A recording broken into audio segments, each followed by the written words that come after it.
One of my favorite things about folding phones is how flexible they are, pun very much intended. They can do so many different fun things. One of my favorite fun things to do is to take a look at older games from my childhood running on these folding phones. With that in mind, in this video, we're going to do something I've done in the past, a little updated video here today. We're going to turn my Galaxy Z Fold 7 into a Nintendo DS. Now, in the past, when I have done this, I've always used an emulator called Drastic, but it has been removed from the Google Play Store. You can still find the APK around, but I actually had some issues installing it.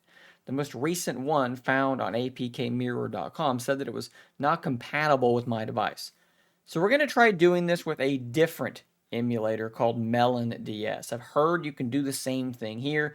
We're going to find out. I'm going to show you how it's done. Once it's installed, we're going to turn our attention to this post, which is in the description down below. There's a Google Drive link to get these image files, and we're going to slap that onto this emulator, and it's going to make your Z Fold 7 truly look just like a Nintendo DS. As you can see here in this Google Drive folder, there's a Z Fold 7 folder as well as 2, 3, and 4. So I guess they skipped 5 and 6, but you have some other options there.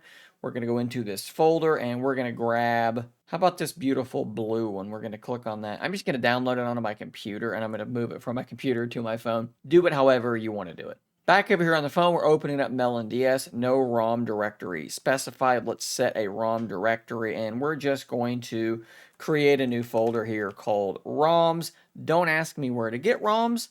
I can't tell you, and I won't tell you because that is a crime. So now we're going to go into our settings up here top right, and I have a suspicion it's going to be under input and then layouts. So this is basically your layout for your on-screen buttons. We're going to click the little plus button, and this is going to show you the top screen and the bottom screen of a Nintendo DS. Down here in the menu, we're going to look for, yes, background. Background and then background mode. Let's do background where it's set to none, and let's click on the plus button. There is our image file. Galaxy Z Fold 7 NDS Blue, that's absolutely fine. There we go. Let's click on that and click OK.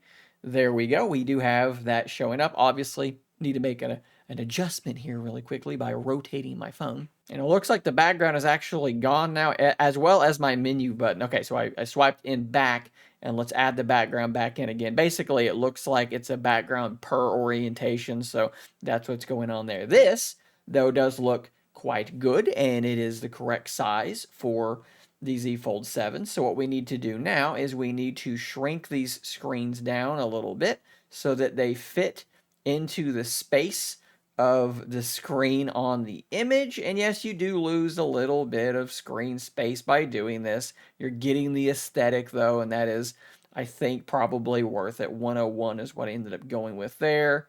978. This one's 101. That doesn't really make any sense. Maybe it's 1001. Yep, that's what it is. It's being cut off. Okay. So now the images have been lined up. We can grab our shoulder buttons and we'll just put them like here because there's nowhere else really to put them. Put your D-pad on top of your D-pad, your face buttons on top of your face buttons. We will need to increase the size of that just a little bit so that they line up more correctly. I think that's probably fine. Bring the start button onto the start button, the select button onto the select button. And we're pretty good now, right? So let's go ahead and swipe in back. Let's swipe in back again to be able to leave. And we're going to do save and exit if I can manage to do this. There we go. I guess we need to go back into the layouts and then set this as the default. I didn't actually select it. And there you go. There is this Nintendo DS. Look how good that looks. That looks so... that looks very good. But I do see one problem. Our D-pad, our buttons are sort of on top of the screen. So let's go back into our settings one more time.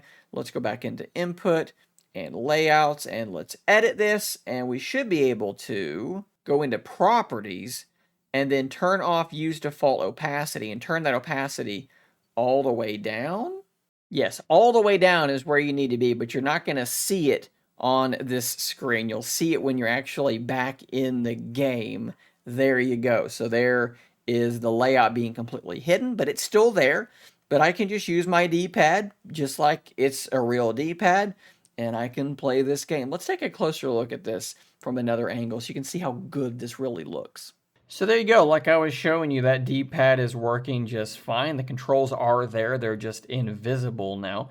Let's jump into Grand Prix. We'll do 150cc. We'll just be Mario. We'll just jump straight ahead into this as quickly as possible. Now, of course, for me, being someone who did not grow up using touchscreens for gaming, it is definitely harder for me to play only on a touch screen. It just does not feel natural to me at all. I also do have some problems playing something like Mario Kart because I should be able to like reach up and grab the shoulder button so that I can do the drifting thing, and it's kind of hard to do like that, right? Like, you know, some of these kids these days that grew up playing nothing but these sort of touchscreen games. Yeah. I think that's like maybe too many button presses. There we go. There, it does work. If you grew up playing games only on a touchscreen, it's probably not as big of a deal to you. But for me, yeah, it's definitely a little bit more difficult. Maybe you could attach a controller or something to this and just have like the aesthetic. But yeah, I think that the bigger thing here is just how good this looks. And if this is something that you want to do, I think it's pretty easy to do. Even if I can't play on a touchscreen, maybe you can. Big shout out to the maker of these graphics. Like I said, link to them, to their post in the description down below. Enjoy turning your Z Fold 7 into the world's most expensive Nintendo DS. I'll see you in the next one. And until next time, stay nerdy, my friends.